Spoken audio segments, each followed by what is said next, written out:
Hello there, Eddie Mercado here with BloodyElbow.com, and I'm about to speak with the 2-2 Alyssa Garcia as she is headed to Combate on February 16th to take on Kaiyana Rain in the Combate Atomweight division. So let's give Garcia a call and find out what she's been up to since her last fight in Risen Fighting Federation. Find out what she has in store for Combate Americas, and find out what it's like training with the War Master, Josh Barnett. Hola, Miss Alyssa Hola. Garcia. How are you? I'm great. How are you? I'm doing well. Thank you for taking out the time. Huge fight on your hands. You're headed to Combate which is 11, to take on Kaiyana Rain in the Atomweight division. Yeah. How did you get mixed up with Combates? Your last fight was in Risen FF, and here you are headed to Combates. How did that all come to be? You know what? They hit me up right after the Ryzen fight. I made a little excitement in the 105 division in Japan. So, I know that they're building up their 105. So after that, they hit me up and was excited to work with me and stuff. And I was just as excited. Okay, awesome. Yeah, you're 2-2 right now. Like we said, you're coming off a pretty entertaining bout in Risen. Won a unanimous decision. You really got to show off some good clinch work, some knees. You were able to knee the head of a grounded opponent, which a lot of fighters don't get the opportunity to do. What was it like competing in Japan? Oh my God, it was amazing. It was so rad out there. I was just the crowd. It's so different too. Over here, when you go and see fights, everyone's yelling, they're booing, they're screaming, they're yelling this. It's so quiet in the ring. I swear, like I could have heard myself fart if I farted. I didn't fart, but I could have. And it was super amazing, and the crowd knows, I think it was like the last like 10 seconds of the third round, I went for kind of a little armbar, and the crowd, they were like, ooh, like they knew what was going on. Most, you don't really see that too often. So it was an awesome experience going out there, and yeah, being to knee the head of a grounded opponent isn't something you get to do over here in the States. So it was fun, and I took full advantage of it, definitely. Awesome. What was the craziest thing you saw when you were over there? Oh my God. I don't know. There's some crazy stuff out there. I mean, it's different. Like, craziest thing I saw out there. Their sex shops are really weird. For sure. The sex shops are like gnarly. But I don't know. The craziest thing I seen out there? I don't know. Huh? Oh, dude, yeah, we went to this really cool, a punk rock bar place. It was really cool. I mean, the thing that was really crazy is, like, a lot of, like, the food places holds, like, a max of, like, 15 people, unless you're in something that's, like, more Americanized. So, I was with Josh the whole time, and he's, like, 6'2", like, so once he's in there, it's, like, 6'3", sorry, he's, like, 6'3", big dude, so once he goes in there, it's, like, a max of, like, 5 people. So it's, like, everything's a lot smaller. I loved it. I felt normal. I'm short, so it was, like, nice to see everyone my height, and the food was amazing out there, too. Oh, my God, we had some awesome places to eat. But you know what? Actually, the craziest thing is it's the biggest city I've been in my life. So Josh took me to this one place where you can look out the window, and it's just lights forever. Like, it looks fake. It's amazing. It was so amazing. Okay, now, of course, Josh Barnett has, he's well known over on the Japan circuit. I mean, he's certifiably Japanese at this point, right? What was it like, kind of having the ultimate tour guide, if you will, in Josh Barnett out there? It was a lot different too, because it was funny. I thought after my fight, we got to see some of the fights, and there's these guys that were yelling, Josh, Josh, and I'm like, oh, I think he knows them. So then I was like, oh, hey, Josh, I think they're calling you, and he looks at me like, you son of a bitch, and then I'm like, what? And he goes over there, and then there's just this line of people getting autographs, wanting to take pictures, and he was over there for like a half hour. I was like, oh, sorry. I thought you knew him or something, but he's like a superstar over there. It's so different. But yeah, so walk around people, I was like, I know that guy. Yeah, I'm with him. Yeah, stuff, yeah. But it was cool. It was kind of crazy to see that. How did you even link up with Josh Barnett? I guess some people kind of consider you his protege. Yeah, Craigslist, actually. But, no, I'm just kidding. One of my old coaches knew, a training... Travis is, Nuaza, but... Travis, yeah. Yeah, Travis. My old coach knew Travis. Travis was like, hey, I have this girl. She wants to go to CSW, trying to get, I'm over here where I train. There isn't a lot of little girls to train with. They had a lot of girls over there. And he was like, yeah, bring her by. We'll see, we'll see how she does and stuff. And after that, the rest is kind of history. And he just kind of took me under his wing and really helped me out with a lot of stuff. Too big, so she couldn't get out from under it. Awesome. And what's an average training session like with the War Master? Oh my God. I black out, to be honest. Oh shoot. A lot of it's I don't really remember it. It's traumatic. Yeah, it's very traumatic. It makes the actual fight a lot easier. It's dang it, he keeps calling me. He actually shows he's very technical, and especially for a big guy. There's not a lot of big guys, it's more brute strength and stuff, but he really breaks down, even knowing like how small we are going against bigger opponents or, whatever the case may be. He's very technical and like smart, which is weird because I don't know if smart's the right word, but yeah, he's actually very technical and very smart. You learn a lot, but not too much. It's not overwhelming. He breaks it down for a good amount, a good hour and a half session, good timing and everything. So it's you learn something new every day, for sure. Awesome. Well, going back to Risen 3, what'd you think of the whole spectacle side of it? They kind of do this whole big production. What was it like, the bright lights and everything, the intros? You know what? It's definitely the biggest thing I've ever experienced in my life thus far. I just kept telling myself, don't let it overwhelm you. Josh kept telling me, like, it's going to be pretty big. It's going to be pretty extravagant. And, as much as he told me, it still didn't prepare me for how crazy was fire, like... Yeah, I was just like a kid in a candy shop, just like what the fuck, And it was really, really amazing. And I just tell myself, like, this is a good thing. Don't make it a bad thing. Don't let it overwhelm you. But it was super amazing. And everything they did is 100%.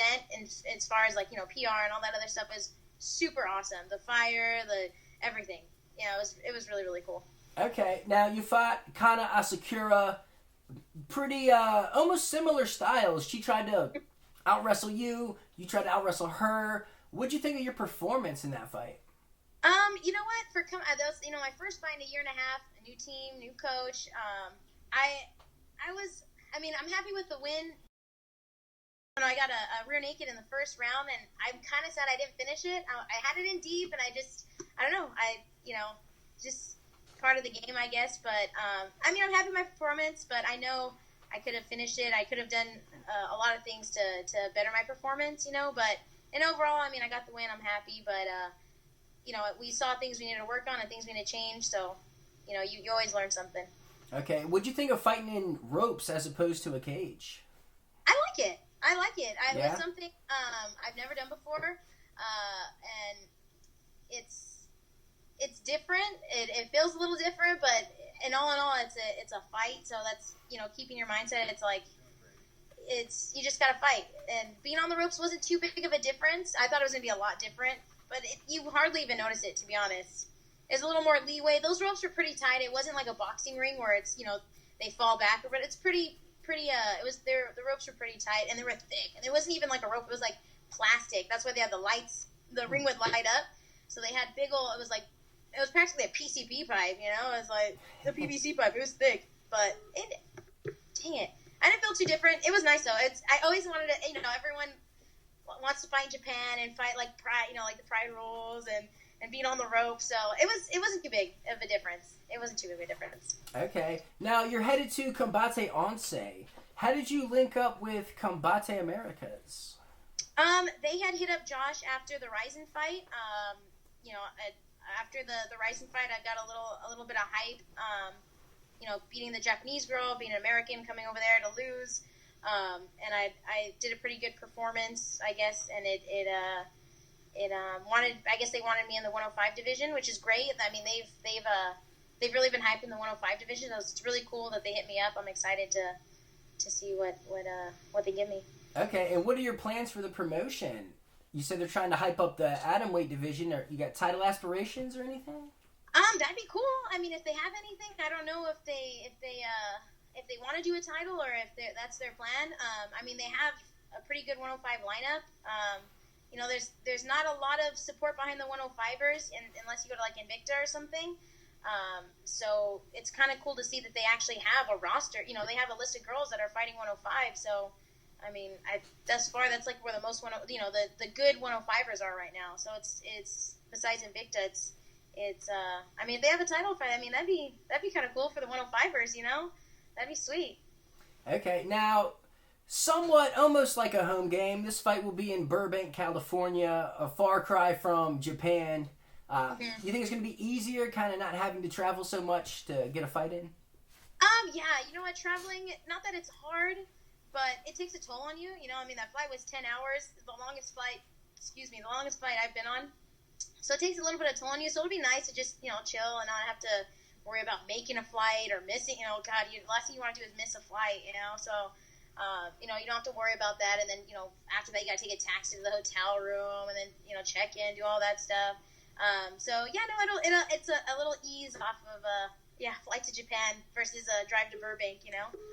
Okay, yeah, for sure. Now, what do you think of your opponent, Kaiyana Rain? I don't want to say she's a veteran because she's 1-2, but she's already fought like Kylan Curran, Tisha Torres. So I mean, she definitely has some experience under her belt. No, she really does. And I trained with her a while ago. We've trained together before. No animosity towards us. She's a tough girl. A lot of respect for her. She does have her only 2 losses are against girls that are in the UFC now. And they're decisions. She's a tough girl. And then her most recent win is against Kyra Vitara. Who's another tough atomweight. So it's definitely good. It's a good fight for me because I'd like to see where I am. She's tough. She's been in the game a long time. She can fight, and I'm really excited to see where it goes. She's a striker. I'm a grappler. So it's nice to see. Everyone likes to see the striker versus grappler thing. So I think it'll be a fun fight. It'll be good. She's tough. It's gonna be a tough fight for both of us, I think. Okay, and I mean, where do you see yourself really getting the edge? You said striker versus grappler. I mean, do you think? Usually, sometimes when you have 2 kind of specialists, someone's getting finished. You think that's how this one's going to play out? Yeah, you know what? It's. I've worked on my striking a lot, and that's what we do. I mean, we spar. Sparring and stuff's made such a big difference for me coming here and working on my hands. I worked on my hands a lot on the last fight too. So it'd be fun to stand up and see what I could do on my feet. I don't mind getting punched in the face, and I don't mind punching people in the face. That's why we're here. So if there's a finish, it definitely plan on it being me. If wherever it goes, I'm definitely ready. But I'm excited to see the best Kaiyana versus the best Alyssa.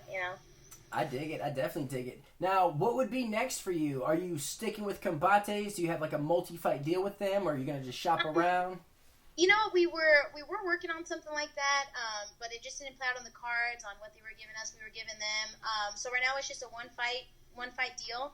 I'd like to go. I know April Rising was looking for something for a girls tournament, like a girls GP, but I think it's going to be in August. I don't know if I'm supposed to say anything, but yeah. So I would love to go back to Japan. I know, don't tell me. But I know that they were planning on a girls GP, which would be which would be super rad. Oh, you can say whatever you want on here. A GP would be so rad, and that would bring so much. Even if I'm not in it, if they decide not to call me in, a girls GP for the atomweight division or even 110 would be so rad. These girls at 105, man, it's just so cool because when you get even if you see smaller wrestlers like the 105ers, 115s, 120s, there's always so much more technique and battling because there's not someone's calling me. There's not so much muscle, so it's so much more technical. So that's why I like watching these, the 105ers deal where it's so bad to see the little girls really go and beat ass. So I don't know what's next for me. We're kind of playing it by ear. I don't have a fight contract or anything with anyone in specific. But I'd like to go back to Japan after Combates in August, hopefully. Okay. Now, you got any sponsors or people you'd like to give a shout out to? Yes, I do. I'd like to thank Tamler Pest Control. They've been with me since the beginning. ATC competition team, Decomp, Ikenga Sportswear has been with me since the beginning. I want to thank my coaches and my teammates, of course.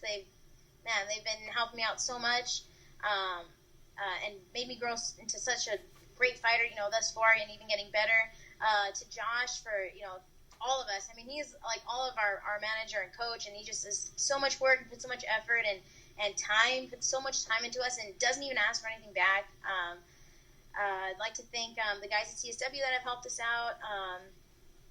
Big shout out to CMMA, Chad George. We go over there every Friday, man. Those guys are helping us with our wrestling and our grappling and sparring. I'd like to thank Combate too for the opportunity, and kudos to Kaiyana for taking the fight. And I think that's it. I don't think I missed anybody. And to Isla too. Thank you, Isla, for all your stuff too. Okay, now how can people follow you on your journey? What are your social media platforms? My Instagram is Alyssa Loves Gold, because I love gold. And my Twitter is Alyssa Garcia 105. That's about it. I don't really got too much going on, but yeah.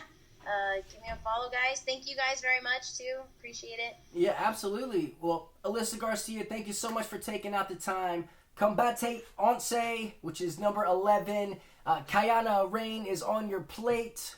Yes. Best of luck to you. Thank you so much, guys. Thank you. Thank you. You have a good one. You too. Bye-bye. So there you have it.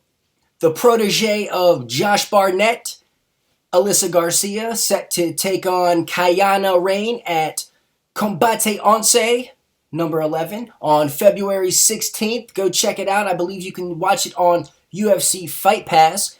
In the meantime, you can read me over at bloodyelbow.com. You can follow me on Twitter at @Mercado. If you like this interview, you can subscribe to my channel right here. Subscribe to Bloody Elbow's YouTube channel right here. Check out these interviews. And go be a good person.